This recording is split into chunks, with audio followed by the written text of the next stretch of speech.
வணக்கம். இன்னைக்கு நம்ம எதை பற்றி பேச போகிறோம்னா, நம்ம கேபி பாலா நடித்த காந்தி கண்ணாடி படத்தை பற்றி தான் பேச போகிறோம். ஸோ படம் இப்போ தான் பார்த்துட்டு வந்தேன். படம் உண்மைன்னு சொன்னால் வேறு லெவலில் இருக்குது.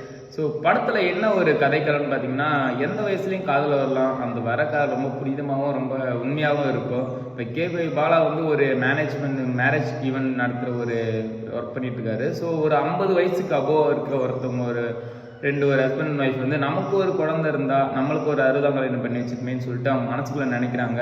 ஸோ இதை எப்படி ஒரு பாலா எடுத்துகிட்டு போயிட்டு அவங்களுக்கு கல்யாணம் பண்ணி வைக்கிறாங்க. அந்த மேரேஜுக்குள்ளே என்னென்ன ஸ்ட்ரகிள் நடக்குது, என்னென்ன விஷயங்கள் இருக்குது, நல்ல சுவாரஸ்யமாக நல்ல ஒரு சென்டிமெண்ட்டாக கொண்டு போயிருக்காங்க. நல்லா சிரிக்க வச்ச பாலா வந்துட்டு அப்போ ஆக்டிங் வேறு லெவலில் இருக்குது.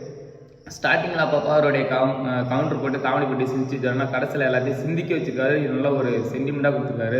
படத்தை தேட்டரில் போய் பாருங்கள், மிஸ் பண்ணாதீங்க. படம் உண்மையாலுமே சூப்பராக இருக்குது. ஸோ பார்த்துட்டு உங்களுடைய கமெண்ட் என்னன்னு சொல்லுங்கள். பாலாவோட நடிப்பு பிடிச்சிருந்தா ஒரு ஹார்ட் கொடுத்துருப்போங்க. பாய்.